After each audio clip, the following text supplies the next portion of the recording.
பாலியல் தொழிலை சட்டப்பூர்வமாக்கி அதற்கு வரியும் வசூலிக்கும் உலகின் வினோதமான நாடுகள் எந்தெந்த நாடுகள் தெரியுமா? உலகம் தோன்றிய காலம் முதலே விபச்சாரம் இருந்து வருகிறது.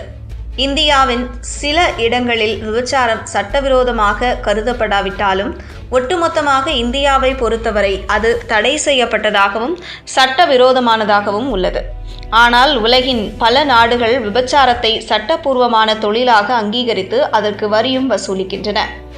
உலகில் உள்ள மொத்தம் 195 நாடுகளில் 77 நாடுகள் விபச்சாரத்தை முழுமையாக சட்டப்பூர்வமாக்கியுள்ளன. 11 நாடுகள் விபச்சாரத்தை கடுமையான சட்டங்களுடன் அதை அனுமதிக்கின்றன. அமெரிக்கா போன்ற சில இடங்கள் சில விதிவிலக்குகளுடன் அதை அங்கீகரித்துள்ளன. இந்த பதிவில் எந்தெந்த நாடுகள் விபச்சாரத்தை சட்ட ரீதியாக அனுமதித்துள்ளன என்று தெரிந்து கொள்ளலாம். டென்மார்க்கில் 1999ஆம் ஆண்டு பாலியல் தொழில் சட்டவிரோதமற்றது என்று அறிவிக்கப்பட்டது.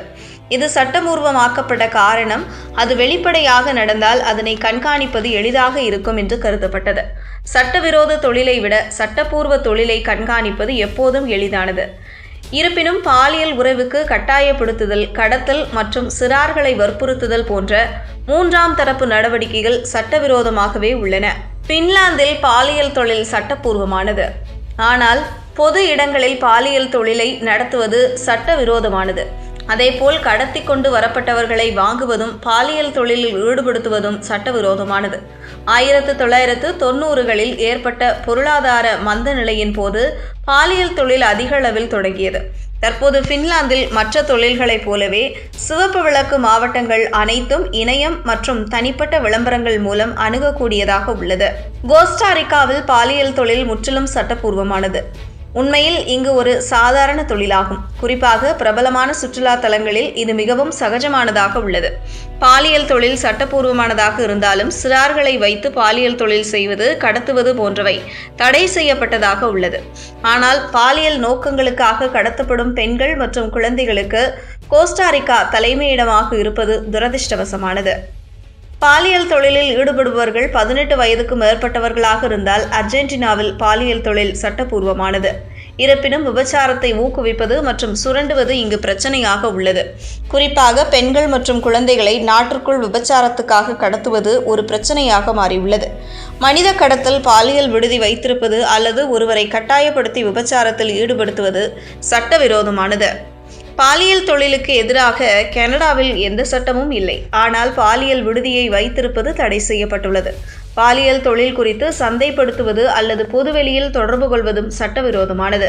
பெல்ஜியம் பாலியல் தொழிலை அனுமதிக்கிறது மற்றும் விபச்சார விடுதிகளை தடை செய்கிறது என்றாலும் பல பாலியல் விடுதிகள் இன்னும் எந்த விளைவுகளும் இல்லாமல் வெளிப்படையாக இயக்கப்படுகின்றன.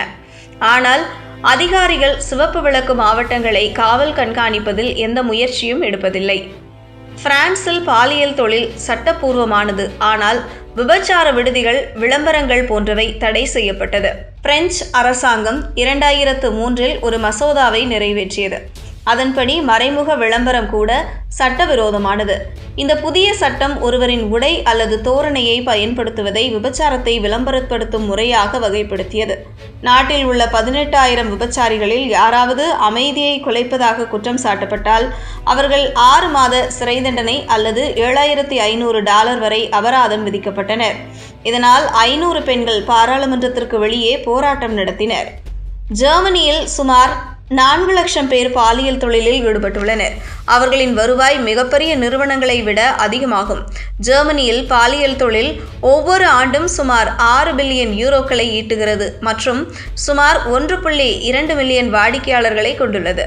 நிச்சயமாக அரசாங்கம் இந்த வருவாயில் ஒரு பகுதியை சமூக நலன்களுக்கு பங்களிக்க பயன்படுத்துகிறது மற்றும் பாலியல் தொழிலாளர்களுக்கு ஓய்வூதியம், சுகாதார காப்பீடு, வழக்கமான 40 மணி நேர வேலை வாரம் மற்றும் பாலியல் தொழிலாளர் சங்கங்களில் சேர வாய்ப்புகளும் உள்ளது. கிமு 6ஆம் நூற்றாண்டில் உயர் ரக பாலியல் தொழிலாளர்களை உலகிற்கு அறிமுகப்படுத்தியவர்கள் பண்டைய கிரேக்கர்கள்தான். இப்போதும் கிரேக்கத்தில் 21 வயதுக்கு மேற்பட்டவர்களாகவும் உள்ளூர் மாகாணத்தில் பதிவு செய்யப்பட்டவராகவும் 2 வாரங்களுக்கு ஒருமுறை அட்டை புதுப்பிக்கப்படும் மருத்துவ அட்டை வைத்திருந்தால் அவர்கள் பாலியல் தொழிலில் ஈடுபடலாம். இங்கு விபச்சார விடுதிகள் சட்டப்பூர்வமானவை. ஆனால் கிரேக்கத்தில் உள்ள 525 விபச்சார விடுதிகளில் 10 மட்டுமே உண்மையில் உரிமம் பெற்றுள்ளன. விபச்சாரத்தை சட்டப்பூர்வமாக்கியுள்ள பல நாடுகளைப் போலவே சுவிட்சர்லாந்திலும் பாலியல் தொழிலாளர்கள் அரசாங்கத்தில் பதிவு செய்து வழக்கமான சுகாதார பரிசோதனைகளை மேற்கொள்ள வேண்டும். தெரு விபச்சாரம் இங்கு சட்டவிரோதமானதாக கருதப்படுகிறது. ஆனால் விபச்சார விடுதிகள் சட்டப்பூர்வமானவை. மேலும் முக்கிய நகரங்களில் சிவப்பு விளக்கு மாவட்டங்கள் நியமிக்கப்பட்டுள்ளன. அக்டோபர் 2000 முதல் 18 வயதுக்கு மேற்பட்டவர்களுக்கு நெதர்லாந்தில் பாலியல் தொழில் அதிகாரப்பூர்வமாக சட்டப்பூர்வமாக்கப்பட்டுள்ளது. ஆனால் வாடிக்கையாளர்கள் 16 வயதுக்கு மேற்பட்டவர்களாக மட்டுமே இருக்க வேண்டும். விபச்சார விடுதி உரிமை சட்டப்பூர்வமானது. ஆனால் அவர்கள் பாலியல் தொழிலாளர்களைப் போலவே விடுதிகளும் சட்டப்பூர்வமாக பதிவு செய்யப்பட்டு வரி செலுத்த வேண்டும். மெக்சிகோவில் பாலியல் தொழில் குற்றமற்றது. மேலும் 18 வயதுக்கு மேற்பட்ட அனைத்து பாலியல் தொழிலாளர்களும் பதிவு செய்யப்படுவதையும் அடிக்கடி சுகாதார பரிசோதனைகள் பெறுவதையும் உறுதி செய்வதற்காக மாநில அளவில் இது ஒழுங்குபடுத்தப்பட்டுள்ளது. பாலியல் தொழிலாளர்கள் வேலை செய்யும் போது தங்கள் சுகாதார அட்டைகளை எடுத்துச் செல்ல வேண்டும்.